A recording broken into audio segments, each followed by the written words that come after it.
Je suis le docteur Gabriel Potin. On lit souvent que 7 jours sans éjaculer augmenteraient de la testostérone de 145%. C'est le chiffre mis en avant par une étude ancienne et très citée. Une autre publication a également observé une hausse de la testostérone basale après 21 jours d'abstinence. La vraie question est la suivante. Que signifient réellement ces variations pour votre santé et votre bien-être, surtout après 55 ans? Depuis longtemps, certaines traditions ont considéré l'abstinence sexuelle comme une source d'énergie et de vitalité, parfois même comme une protection contre la maladie. Aujourd'hui encore, sportifs et célébrités s'y réfèrent. Mais quand on cherche des preuves solides, l'image est plus nuancée. L'étude des 145% portait sur seulement 28 hommes et n'a montré aucune traduction clinique concrète. Il s'agit d'un changement de laboratoire, pas d'un bénéfice prouvé sur la force, la masse musculaire ou la santé globale. De plus, la testostérone fluctue naturellement au cours de la journée avec un pic matinal et varie selon le sommeil, l'alimentation, l'activité physique, l'état nutritionnel et nos interactions sociales.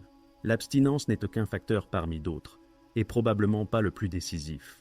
Il est utile aussi de rappeler que la masturbation et l'orgasme, en plus d'être agréables, peuvent diminuer les tensions, soulager certaines gênes du plancher pelvien et pourraient être associés à un risque plus faible de cancer de la prostate. Cela reste une association, pas une preuve de causalité, mais c'est un signal qui mérite d'être connu.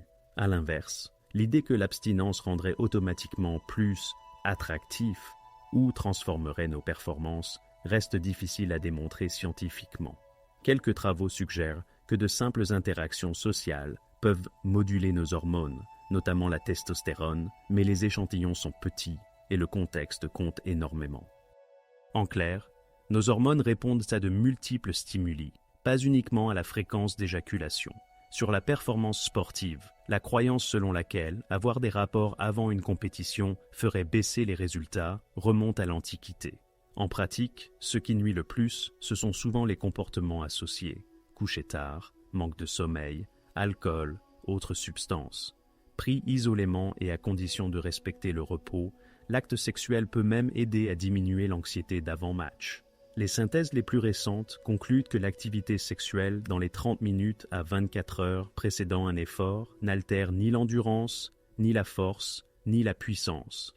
Concernant la testostérone, les hausses observées avec l'abstinence restent inconstantes, modestes et insuffisantes pour justifier une recommandation générale. D'autres études plus originales montrent que le contexte réel influence nos hormones. Par exemple, des mesures de testostérone salivaire réalisées chez des hommes fréquentant un club ont retrouvé une hausse globale, plus marquée chez ceux qui avaient eu des rapports que chez ceux qui s'étaient été contentés d'observer un spectacle. Ce type de données reste limité, mais rappelle que la vie quotidienne est plus complexe qu'un protocole en laboratoire. À l'opposé, chez de jeunes sportifs, une petite étude a observé une augmentation de la testostérone libre après masturbation sans changement des concentrations totales, ni des autres hormones. Intéressant, mais là encore, pas de quoi fonder des règles universelles. Du côté de la santé mentale, il n'existe pas de lien simple et direct entre la fréquence de la masturbation ou des orgasmes et le bien-être psychique. En revanche, les conflits intérieurs, moraux, religieux ou liés à des objectifs imposés de l'extérieur, comme se forcer un défi, nofap, alors que cela ne vous convient pas, peuvent générer stress et anxiété.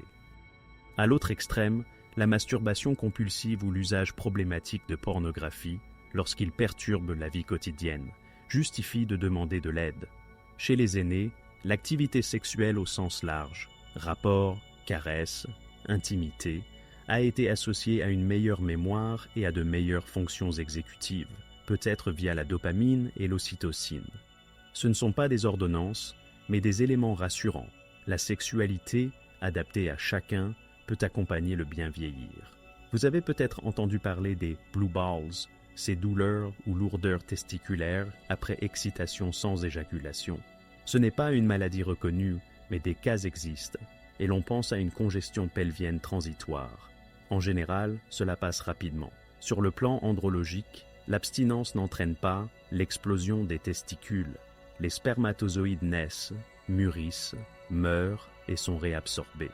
Pour un spermogramme, on recommande souvent environ 5 jours d'abstinence, car au-delà, si le volume et le nombre de spermatozoïdes peuvent augmenter, la morphologie et surtout la fragmentation de l'ADN tendent à se dégrader, notamment chez les hommes ayant déjà des anomalies du sperme. Une abstinence très prolongée peut favoriser le stress oxydatif et le vieillissement des gamètes. Et n'oublions pas les pollutions nocturnes, plus fréquentes lorsque l'abstinence dure. Le corps a ses mécanismes d'évacuation.